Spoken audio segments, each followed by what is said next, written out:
पिछले एपिसोड में हमने गणराज्य यानी ट्राइबल कॉइन के बारे में जाना, और इस एपिसोड में हम जानेंगे नगर राज्य, जो कि अपने मौर्य साम्राज्य जब भी विघटन हुआ उसका एक सेंट्रल पावर के एब्सेंस में जो नवी राज्य व्यवस्था जन्मी, जिसका हमने पीछे के एपिसोड में उल्लेख किया था, गणराज्य और सिटी स्टेट, जिसको कि नगर राज्य बोल सकते हैं। तो ऐसे काफ़ी नगर राज्यों के सिक्के हमें मिलते हैं, और ये एक पर्टिकुलर एरिया में से नहीं, पर ये भारत के नॉर्थ वेस्ट से भी मिलते हैं, सेंट्रल इंडिया से काफ़ी मिलते हैं, और फिर एक विंध्य को जो क्रॉस करके आते हैं जिसको दक्कन बोलते हैं, तो महाराष्ट्र में से भी मिलते हैं। तो ये नगर राज्य कौन से थे, उनके सिक्के के बारे में आज हम जानेंगे। खास करके जब भी मौर्य साम्राज्य के अंतिम दिनों में और जब भी शुंग वंश आया, तभी ही मध्य भारत का उज्जैन, विदिशा आदि नगरों का काफ़ी विकास हो चुका था, और वो पॉलिटिकली भी काफ़ी इम्पोर्टेंट नगरी हो चुकी थी। पर जब भी ये सेंट्रल पावर का एक अपना सेंट्रल पावर का जब भी पावर खत्म हुआ, और जो नए जो राज्य व्यवस्था में जो सिटी स्टेट थे, उनके सिक्के के बारे में आज बात करेंगे खास करके। और ये इम्पोर्टेंट ये है कि ये इसमें से काफ़ी सिटी स्टेट या नगर राज्य ऐसा है कि जिनका उल्लेख हमें सांची के जो फेमस स्तूप है, वो सांची के स्तूप के बाहर में जो रेलिंग है, जो पत्थर की रेलिंग है, उस पत्थर की रेलिंग पे भी इसमें से काफ़ी नगरों के नाम हमको अंकित किए हुए मिलते हैं कि ये जैसे कि नदी नगर है, कुरूपिका है, कुरारा है, त्रिपुरी है, ऐसे नगरों के नाम हमें वहाँ पे उल्लेख मिलते हैं। तो ये जो सेंट्रल इंडिया की जो सिटी स्टेट थे, उसमें खास करके जो भी नगर की वसाहतें थी, वो बेस, बेटवा, नर्मदा, चंबल, यमुना और शिप्रा नदी के तट के आसपास में बसी हुई थी, जिन सिटी स्टेट के नाम है कुरुपुरी का, नदी नगर, उज्जैन, त्रिपुरी, मदाविके, वेदिशा, एरन, सुक्तिमती, ऐसे और भी छोटी छोटी नगरें हैं जिनका अभी आज के डेट में हमें पता नहीं है कि वो कहाँ पे थी, पर मोस्टली ये सेंट्रल इंडियन स्टेट है। इसी तरह से यमुना के दोहाब पे जब भी जो अपने जिसको आज का यूपी वगैरह कह सकते हैं, उधर के सिटी स्टेट में जैसे कि कौसाम्बी के सिक्के मिलते हैं। और अपने अगर महाराष्ट्र में आए तो एक बहुत ही फेमस सिटी है जो नागपुर के साउथ में है, जिसको अभी आज के डेट में भांडक जी कहते हैं, जो कि प्राचीन भद्रावती नगरी थी। तो भद्रावती लिखे हुए सिक्के मिलते हैं, नासिक लिखे हुए सिक्के मिलते हैं, हालांकि वो बहुत रेयर है, लेकिन नासिक लिखे हुए सिक्के भी हमको नोन है। और सबसे इंटरेस्टिंग जो हमारे कोस्टल गुजरात की एक बहुत ही प्राचीन सिटी थी, जिसका उल्लेख टोलेमी के पेरिप्लस ऑफ एरिथ्रियन सी में भी मिलता है हमको, वो थी भृगु कच्छ। उसके कॉइन काफी रेयर है, लेकिन भृगु कच्छ मतलब कि जो भरूच का जो पुराना नाम था वो भृगु कच्छ था, तो वो भृगु कच्छ के सिक्के भी हमको नोन है।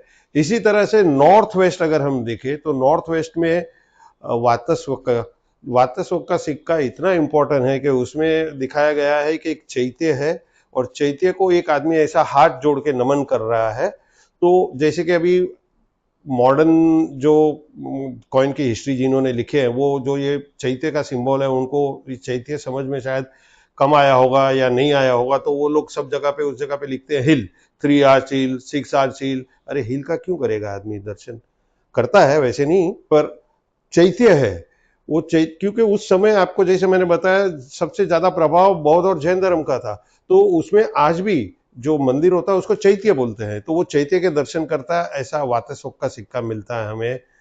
प्रतिष्ठान है जो कि आज के शायद अपने इंडियन साइड के पंजाब में मिलता है।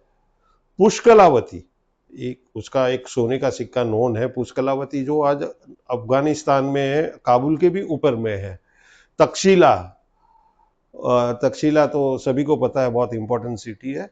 और ये नगर राज्य और गणों के सिक्के में सबसे बड़ा एक इंपॉर्टेंट फैक्टर ये आया कि जो पंच मार्क और कास्ट कॉपर होते थे, उस पे कोई भी प्रकार की लीजेंड नहीं होती थी, कोई भी प्रकार का लिखाण नहीं होता था। एक खाली एक एक्सेप्शनल उदाहरण है कि एक पंचमार्क कॉइन कर्णमित्र का, जो कि आज हमारे दोस्त और बहुत ही ग्रेट कलेक्टर श्री अविनाश रामटेके जी के कलेक्शन में है।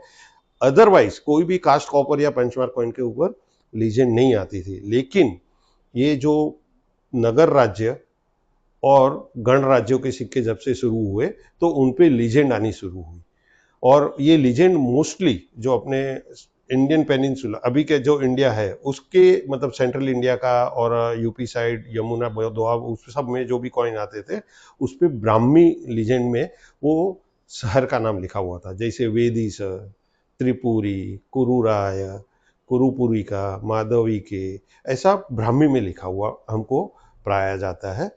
उसी तरह से गणराज्य के सिक्कों में यौधेय, कुनिंद, ऐसे जो विभिन्न राजन्य, ऐसे जो गणों के नाम है वो मिलता है।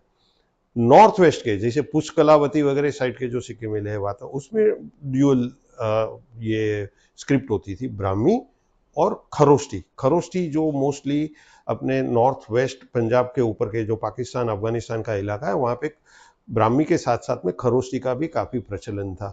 तो ओवरऑल ये अच्छा, ये हमको सिटी स्टेट के सिक्के क्या दर्शाते हैं? सिटी स्टेट के सिक्के हमको ये दर्शाते हैं कि उस समय अर्बनाइजेशन ऑलरेडी शुरू हो चुका था। जो ग्रामीण संस्कृति थी वो धीरे धीरे अर्बन की तरफ माइग्रेट हो रही थी। व्यापार था, क्योंकि सिक्के की जरूरत व्यापार के लिए होता है। तो ये जो हमको सिक्के प्राप्त होते हैं उससे हमें ये जानकारी मिलती है कि उस समय समृद्ध व्यापार रहा होगा।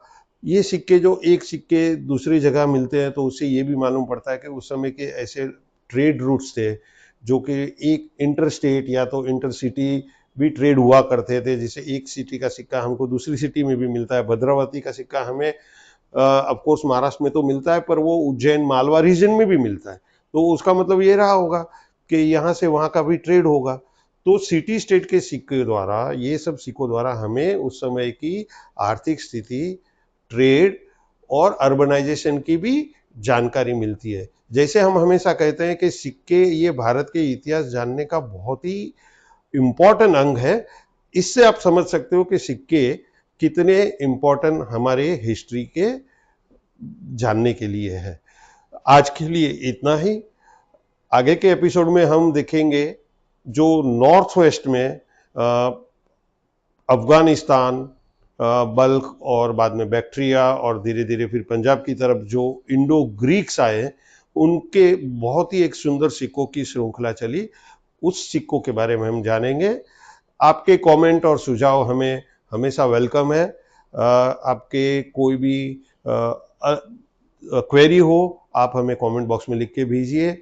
और आपको अगर ये सीरीज उपयुक्त लगती है तो प्लीज़ आप इसको सब्सक्राइब करिए, आपके दोस्तों को बताइए, सब्सक्राइब करिए, लाइक करिए, और ऐसा ही आपका साथ और सहकार हमें हमेशा के लिए मिलता रहे। Thank you.